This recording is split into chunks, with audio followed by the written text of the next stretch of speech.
Merci de nous rejoindre dans ce journal sur BB24. Mesdames, Messieurs, bonjour. Voici le sommaire. Les réseaux sociaux constituent aujourd'hui une plateforme d'échange et de communication proche, mais la croissance exponentielle des réseaux sociaux crée une dépendance chez les utilisateurs. La cuniculture, un secteur en plein essor au Bénin, mais pour réussir et rentabiliser cette activité, il est nécessaire de prendre en compte tous les facteurs d'élevage des lapins. Au Cameroun, la réouverture des lieux de divertissement au-delà de 18 heures suscite une ruée vers les bars dans les principales villes. La décision crée une certaine confusion dans le rang des citoyens.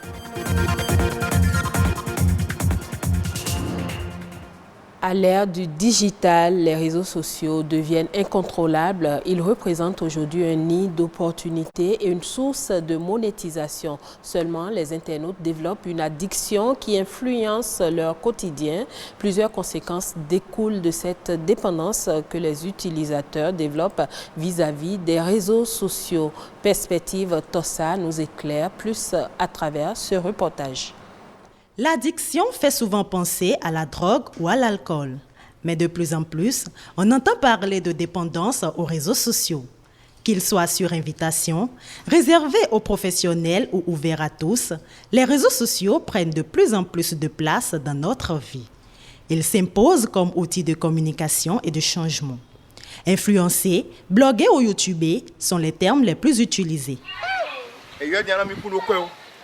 Le blogueur, c'est celui-là qui crée des articles sur Internet. C'est donc un internaute qui écrit des textes, qui les partage, qui les diffuse, qui emmène peut-être des gens à découvrir un environnement, un coin, un village ou quoi que ce soit.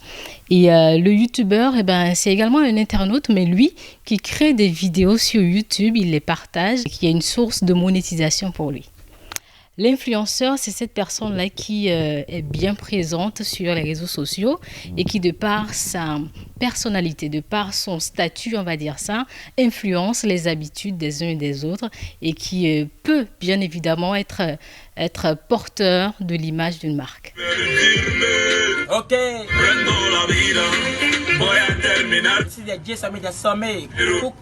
De suiveurs de fil d'actualité, on passe facilement à suiveurs de tendances, de mode de vie ou de points de vue.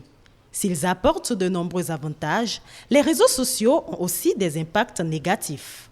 De femmes, par exemple, on a envie d'être comme ces grandes dames-là qui, par les réseaux sociaux, ont pu atteindre un but, qui, par les réseaux sociaux, sont totalement affirmées aujourd'hui, donc influence positive de ce côté-là. Influence négative, alors moi, je suis tombée sur un reportage sur TF1, par exemple, où la jeune fille, elle était en communication avec quelqu'un qu'elle ne connaissait pas, bien évidemment, mais qui, depuis son profil, le profil qu'elle affichait, la mettait en confiance.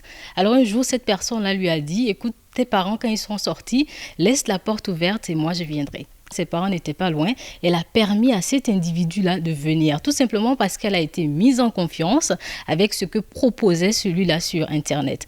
Il existe des influenceurs et ces derniers créent des influencés.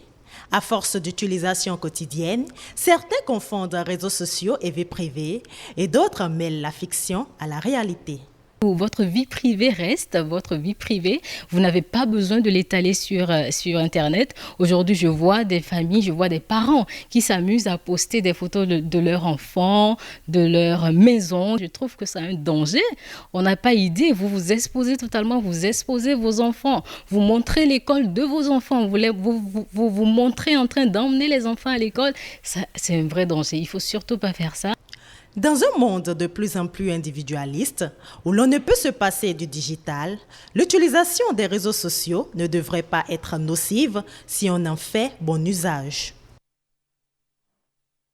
Les lapins élevés en Afrique et surtout au Bénin sont de race à viande. On procède le plus souvent à leur croisement, mais de manière anarchique. Mathias Rodonou fait l'élevage de lapins. Il nous explique au micro de Stanislas Lincon quelques techniques pour réussir l'élevage de cet animal. Le lapin, pour élever, c'est très simple. Il suffit seulement de connaître les méthodes. Bon, les produits vétérinaires. Bon, s'il y a l'entretien, hygiène, bon, ils sont bien et ils évoluent, ils grossissent très vite. Les lapins femelles, ils ont leur cage à part. Bon, pour croiser, tu amènes le mâle vers la femelle. Et en quelques secondes, c'est bon déjà. En quelques secondes, paf, et c'est déjà enceinte comme ça.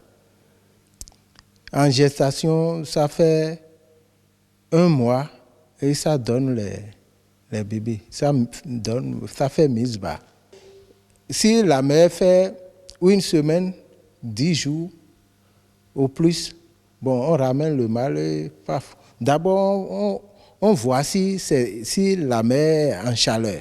Facilement, si tu amènes le mâle, en même temps, ça croise et c'est fini. Chez moi, les lapins donnent jusqu'à 10 bébés, 11, jusqu'à 12. Mais si ça ne donne pas, c'est 6 et 8. Pour vendre, ce n'est pas de problème. Surtout chez moi, le marché y est. Si ça fait 35 jours, tu enlèves les enfants et tu envoies ça dans le cadre de l'engraissement. Dans le cadre d'engraissement, il fait 2 mois et demi, 3 mois, c'est parti déjà. Donc avec 2 mois et demi, bon, ça donne le poids consommable. Ça donne déjà 1 kg, 6, 7. À présent, la Nation en bref, un condensé des faits marquants de l'actualité nationale réalisé par Rebecca Dagbenon et Rodrigue Babagbeto.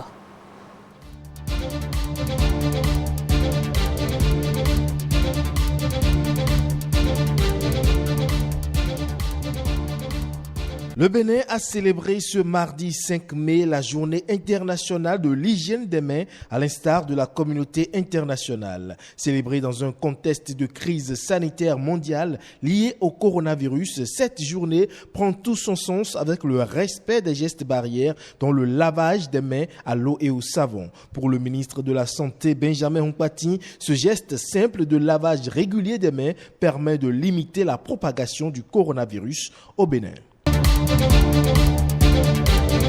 À quelques jours de la reprise des classes prévues pour le 11 mai et dans le but de renforcer la riposte contre la pandémie de la Covid-19, l'Union nationale des associations des parents d'élèves et d'étudiants du Bénin s'inquiète et fait des propositions en vue de préserver la santé des apprenants et enseignants. Il s'agit entre autres de doter les écoles, collèges, lycées et universités publiques de systèmes de lavage des mains appropriés en nombre suffisant, de désinfecter toutes les salles de classe, salles de professeurs et laboratoires avant le 11 mai 2020 et de réduire les effectifs des classes à 20 ou 25 apprenants au plus tard en respectant la distanciation sociale. Et justement, comme pour donner un écho favorable à ces doléances, le gouvernement annonce un dépistage systématique des acteurs intervenant dans le système éducatif. L'opération, qui prend en compte le personnel enseignant, administratif et les vendeuses agréées, est prévue pour se tenir du 6 au 10 mai dans les maisons des jeunes des différentes communes du Bénin. Enfin, à l'université d'Abomey-Calavi, les activités économiques reprennent également dès le lundi 11 mai. Mais en raison du contexte sanitaire, la présence des étudiants au cours n'est pas nécessaire. Les activités pédagogiques se feront avec des supports en ligne et des dispositions sont prises à cet effet pour rendre les 10 supports de cours accessibles sur une plateforme dédiée. Selon le recteur Maxime Dacruz, la programmation des cours présentiels dans le strict respect des mesures préventives indiquées par le gouvernement sera ultérieurement communiquée aux étudiants.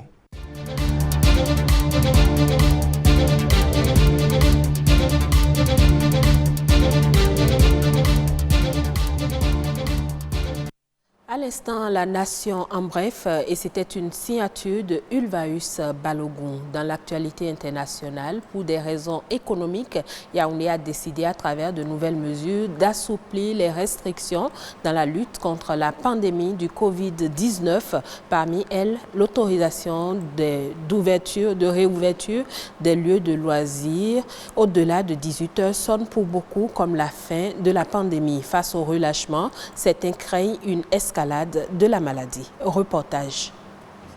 La nouvelle a sonné comme un coup de délivrance. La réouverture des débits de boissons et autres espaces de plaisir après les coups de 18 heures. Un doux rêve devenu réalité à la rue de la Joie. En Joie, il est 23 heures. On s'amuse, oui, vois ça, c'est une étoile qui a parlé. On a levé, on a levé. Le verrou sur les portes a sauté en même temps que la sobriété de plus d'un. On a ressenti Douala en évolution. Le système a changé en moins de 2 heures de temps. Moi, je remercie le président Biya, son excellence. C'est le meilleur président parce que lui, il est calme. Mais quand il agit en vrai. La séance de rattrapage s'imposait et toute la nuit durant, de nombreux habitants de la capitale économique se sont confinés dans ces lieux sacrés, temple de l'ambiance. Déjà que les bars sont ouverts, c'est bon pour nous de s'amuser.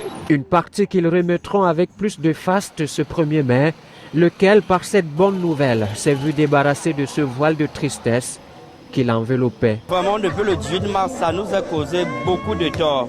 Tous les employés, on était obligés de les envoyer en chômage. Nous les jeunes, qu'on se débrouille, les DJ, les serveuses, nous tous, ça nous a vraiment pénalisé, nous sommes tellement émus. Si la thérapie anti-Covid-19 s'est assouplie, les mesures barrières demeurent bien effectives. Port des masques, distanciation sociale, des contraintes qui désormais ne dureront certainement pas le goût de la bière. Et voilà qui met un thème à cette édition. Merci à vous tous de l'avoir suivi. Je vous retrouve à 19h45 pour un autre point de l'actualité.